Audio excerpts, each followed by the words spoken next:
Hola amigos, bienvenidos a mi espacio. Soy David Parcerisa. Hoy me gustaría hablaros sobre la práctica de la Ouija, un juego que muchas veces se acaba convirtiendo en la peor de nuestras pesadillas. Parece que a veces todos aquellos que nos dedicamos a estas cuestiones podamos resultar un poco insistentes, un poco pesados cuando decimos que realmente se trata de algo peligroso. Pero como vais a poder comprobar, efectivamente las estadísticas no engañan y nos encontramos ante un juego realmente peligroso. Yo recuerdo que hace unos cuantos años hice una entrevista a una persona, a un señor de mediana edad. Lógicamente no voy a revelar su identidad, esta persona no desea ser conocido, pero os puedo contar que, y os lo voy a contar así muy por encima, porque estoy hablando de hace más de 15 años, y yo recuerdo su relato. Este señor me dijo que después de una sesión de Ouija, en cuya participación habían pues 5 personas, 4 de estas 5 personas fallecieron en extraños accidentes. Me acuerdo que me contó que él había experimentado en los 3 días posteriores a esa sesión de Ouija varios fenómenos inexplicables. Desde encontrarse pues en la carretera como le habían estallado las 4 ruedas del coche sin encontrar pues ningún tipo de clavo o objeto afilado que hubiese afectado el neumático. Al unísono habían estallado las 4 ruedas. Se salió de la carretera, casi llega a volcar, y entonces cuando por fin llega a casa se encuentra con una extraña estampida en su piso en plena noche y descubre que las tuberías del agua han reventado, como si una fuerza realmente brutal hubiese partido esas tuberías. Según diversos técnicos, pues desde luego no se supo encontrar el origen de aquella extraña avería. El caso es que sus 4 amigos, en el margen de un año, fallecieron todos ellos, en extraños accidentes automovilísticos. Esa fue la primera vez que yo empecé a interesarme por el tema de la Ouija y sus devastadoras consecuencias. Pero antes de empezar me gustaría pues hacer un poco una exposición de lo que es realmente una Ouija. Una Ouija consiste pues en un tablero en donde hay todas las letras del alfabeto y un vaso que se suele colocar en el centro. Ahí, en este vaso, suelen colocar el dedo todos los participantes y suavemente irán desplazando, indicando letra por letra, hasta, digamos, conformar palabras o incluso frases, en base, lógicamente, a las preguntas que vayan formulando los consultantes. El origen de este juego es totalmente indeterminado, es decir, no hay nombre o fecha específico, pero sí sabemos que surgió digamos, en pleno auge de las prácticas espiritistas del siglo XIX. Sí es cierto también que se patentó la Ouija como invento el 28 de mayo de 1890 y supuestamente sus propietarios, o los propietarios de sus derechos, fueron a nombre de Elijah J. Bond, William H. A. Maupin y Charles W. Kenner. Todos ellos, al parecer, ocultistas. Estos señores dijeron que la idea se basaba en ciertas prácticas egipcias, pero esto parece que no se pudo demostrar. Y quizás este comentario fue como una especie de movimiento de marketing, un anzuelo para vender. El caso es que el señor Kenner empezó a fabricar el tablero Ouija y a comercializarla en 1890. Inicialmente no lo llamaron Ouija, lo llamaron planchitas o tablas parlantes. Luego ya le pusieron Ouija, que deriva de 2 vocablos. Oui, del francés sí, y ja, del alemán también sí. O sea que Ouija es sí, sí, una doble afirmación. El caso es que desde entonces hasta ahora podemos asegurar que la práctica de la Ouija se ha cobrado con millones de vidas humanas. Y esto, desde luego, no es ningún cuento. Yo os puedo asegurar que en toda mi vida unas 1000 personas me habrán contado experiencias realmente aterradoras, algunas incluso con muertes, como la que os acabo de contar.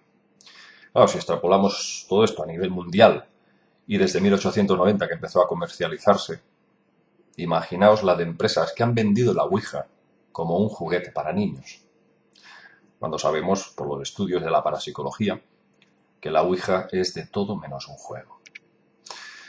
Más aún, suele ser una práctica habitual entre adolescentes, el público que más se siente tentado a utilizarla.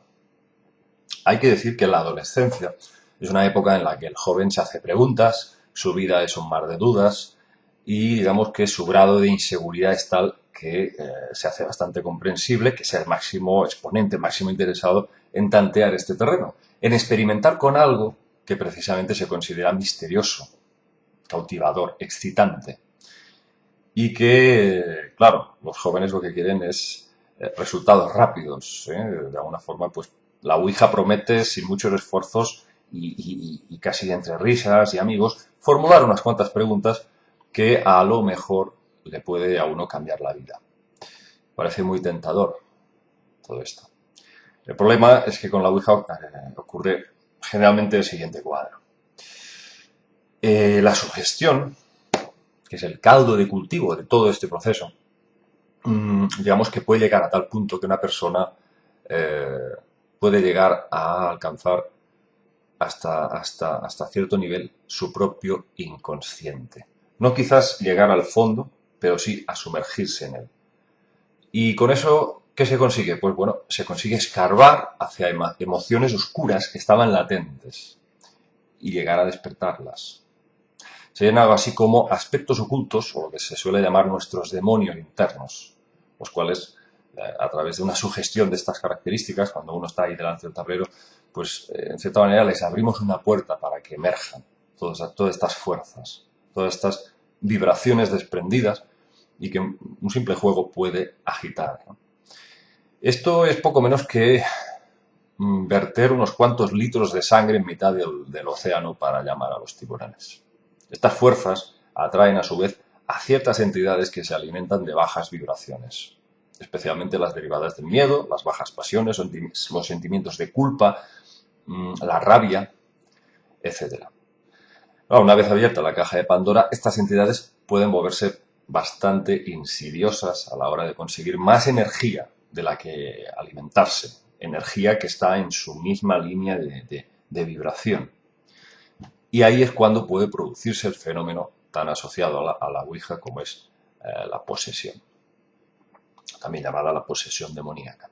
Y os voy a poner 2 ejemplos.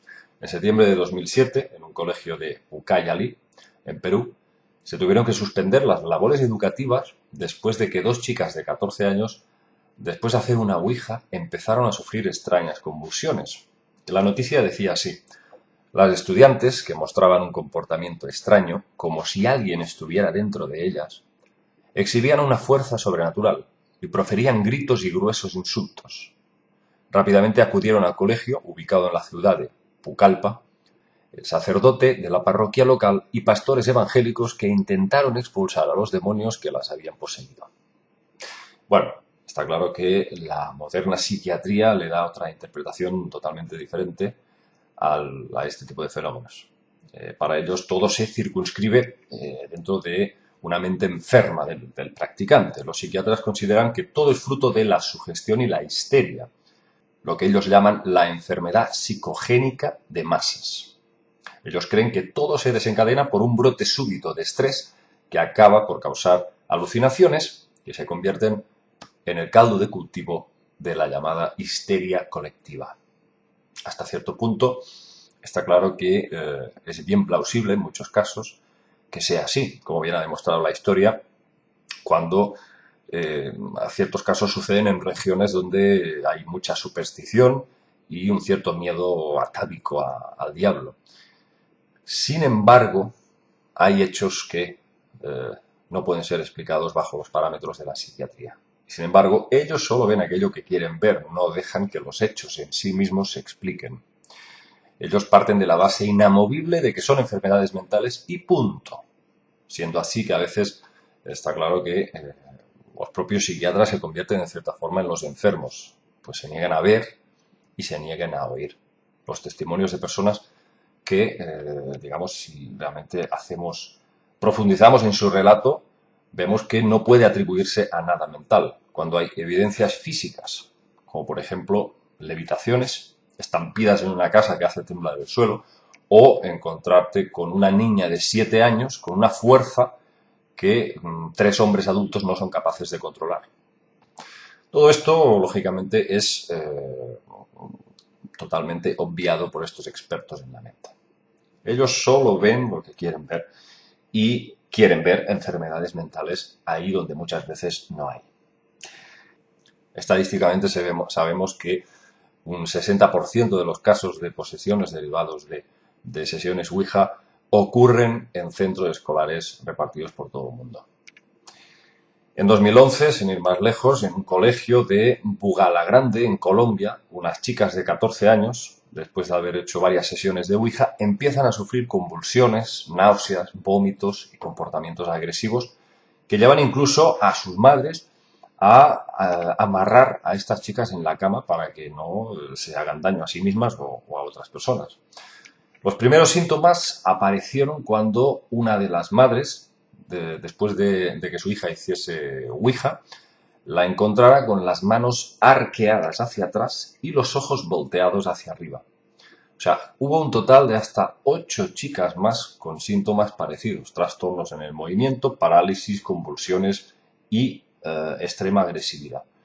Algunas de estas chicas, y esto es interesante, decían escuchar risas burlonas dentro de su cabeza. Esto ocurre casi cada año en escuelas de todo el mundo y siempre nos encontramos con el mismo denominador común: adolescentes. Una edad, como ya hemos dicho muchas veces, en la que el individuo experimenta un gran estallido de energía, que los parapsicólogos conocen muy bien porque suelen asociar a estos jóvenes con ciertos fenómenos poltergeist y todo tipo de fenómenos paranormales. Los parapsicólogos, lógicamente, suelen atribuir a esta energía psíquica, a estas psicorragias, todos estos fenómenos.